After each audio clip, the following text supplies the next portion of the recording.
বন্যার পানিতে ডুবে যত মানুষ মারা যান তার চেয়ে অনেক বেশি মানুষ মারা যান পানিবাহিত অসুখের জন্য। এ সময় ময়লা দূষিত পানি পেটে গিয়ে কলেরা, ডায়রিয়া সহ নানা রকম ভয়াবহ অসুখ ছড়ায় এবং সবচেয়ে বেশি আক্রান্ত হয় শিশুরা। এজন্যই বন্যার সময় আমাদের একটা মূল প্রায়োরিটি হচ্ছে মানুষের জন্য বিশুদ্ধ পানির ব্যবস্থা করা এবং প্রচুর পরিমাণে। এর মধ্যে দেশে কমপক্ষে 50 লাখ মানুষ বন্যার কারণে ক্ষতিগ্রস্ত হয়েছেন। একজন মানুষের দৈনিক খাওয়া দাওয়া, পানি পান, পরিষ্কার পরিচ্ছন্নতা ইত্যাদির জন্য গড়ে 15 লিটার পানি প্রয়োজন হয়। তার মানে বুঝতেই পারছেন এই অবস্থায় দেশের বন্যা দুর্গত এলাকায় বিশুদ্ধ পানির চাহিদাটা আসলে কোন পর্যায়ের। সমস্যা হলো বন্যা দুর্গত এলাকায় পানির কোনো অভাব থাকে না, কিন্তু বিশুদ্ধ পানি পাওয়া খুবই দুষ্কর। সেটার কারণ টিউবওয়েল গুলো থাকে পানির তলায় এবং এ সময় পানি ফুটিয়ে খাওয়ার ব্যবস্থা করা সম্ভব হয় না। তাহলে উপায়টা কি, সেটা নিয়ে এই ভিডিও। আশা করি কথাগুলো মনোযোগ দিয়ে শুনবেন, বিশেষ করে আপনারা যারা ত্রাণ কর্মকাণ্ডের সাথে জড়িত আছেন তারা। দুর্যোগ পরিস্থিতিতে পানি বিশুদ্ধ করার সবচেয়ে সহজ এবং নির্ভরযোগ্য উপায় হচ্ছে পানি বিশুদ্ধিকরণ ট্যাবলেট বা ওয়াটার পিউরিফিকেশন ট্যাবলেট। দেশ বিদেশের যে কোনো দুর্যোগে অথবা বন্যার সময় এই ট্যাবলেট গুলো ব্যবহার করেই পানি বিশুদ্ধ করার ব্যবস্থা করা হয়। কিন্তু এখানে একটা গুরুত্বপূর্ণ কথা আছে। বন্যার পানি সাধারণত অত্যন্ত ঘোলা হয়।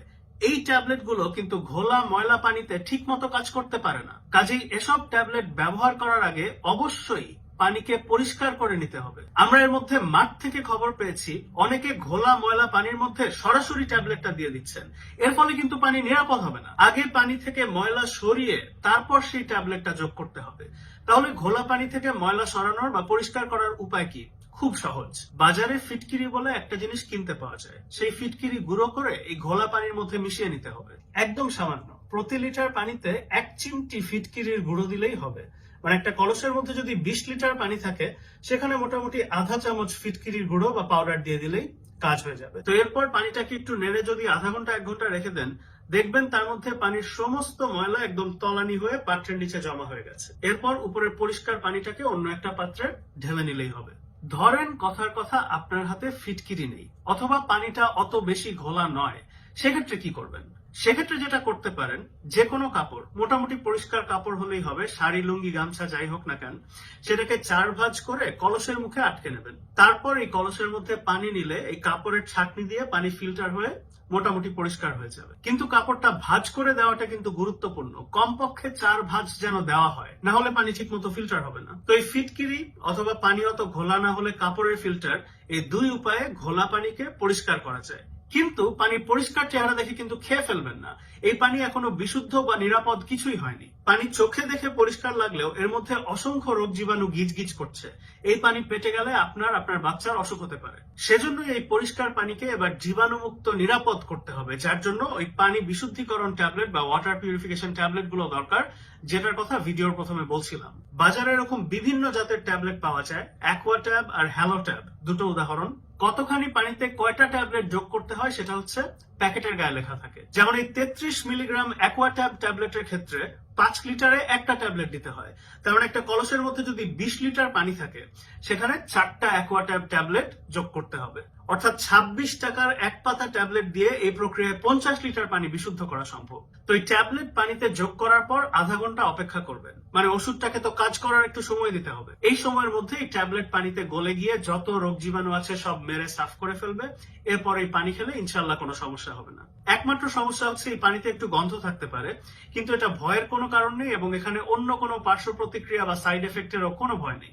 মনে রাখবেন, এই ট্যাবলেট গুলো কিন্তু নতুন ওষুধ না। দেশ বিদেশের যত রকম দুর্যোগ হয়, আমাদের দেশে এর আগে যত বন্যা, সাইক্লোন, রোহিঙ্গা শরণার্থী শিবির, সব রকম দুর্যোগে এই ট্যাবলেট গুলো গণহারে ব্যবহৃত হয়েছে।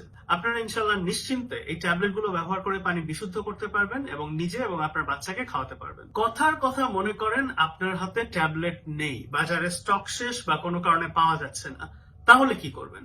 এরকম ট্যাবলেটের অভাবে ব্লিচিং পাউডার দিয়েও পানি বিশুদ্ধ করা যায়। 1 লিটার পানিতে 1 চিমটি ব্লিচিং পাউডার দিয়ে আধা ঘন্টা রেখে দিলেই হবে। তারপর আপনি পানিটা খেয়ে ফেলতে পারবেন। এটাই হচ্ছে পানি বিশুদ্ধ করার সবচেয়ে সহজ উপায়। আপনারা যারা ত্রাণ কর্মকাণ্ডের সাথে জড়িত আছেন, আমি আপনাদের অনুরোধ করব অন্যান্য ত্রাণ সামগ্রীর পাশাপাশি যথেষ্ট পরিমাণে পানি বিশুদ্ধিকরণ ট্যাবলেটও রাখার ব্যবস্থা করবেন, সাথে ফিটকিরি এবং প্রয়োজনে ব্লিচিং পাউডারও। একই সাথে আপনারা স্থানীয়দের শিখিয়ে দেবেন কিভাবে এই প্রক্রিয়ায় পানি বিশুদ্ধ করে খেতে হয়। তো চলুন এবার সংক্ষেপে পুরো জিনিসটা একবার ঝালাই করি।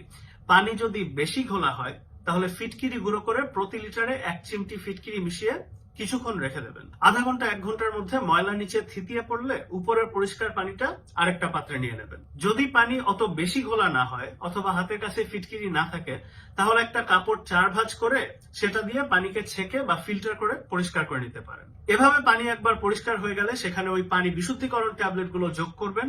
প্যাকেটে যে কয়টা লেখা আছে সে কয়টা। ট্যাবলেট না থাকলে ব্লিচিং পাউডার প্রতি লিটারে 1 চিমটি। তারপর পানিকে আরো আধা ঘন্টা রেখে দেবেন ওষুধটা যাতে কাজ করার সুযোগ পায়। বাস, বিশুদ্ধ পানি। তো আমি এই ভিডিওতে যে কথাগুলো ভেঙে বললাম সেগুলোই আইসিডিডিআরবির একটা ছবিতে সুন্দর করে সংক্ষেপে দেওয়া আছে। পাশাপাশি তারা একটা ভিডিও বানিয়েছেন যেখানে পানি পরিশোধনের প্রক্রিয়াটা হাতে কলমে দেখানো হচ্ছে।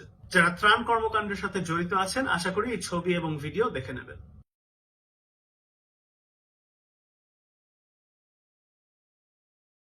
আস-সুন্নাহ ফাউন্ডেশন, উম্মার স্বার্থে সুন্নাহর সাথে।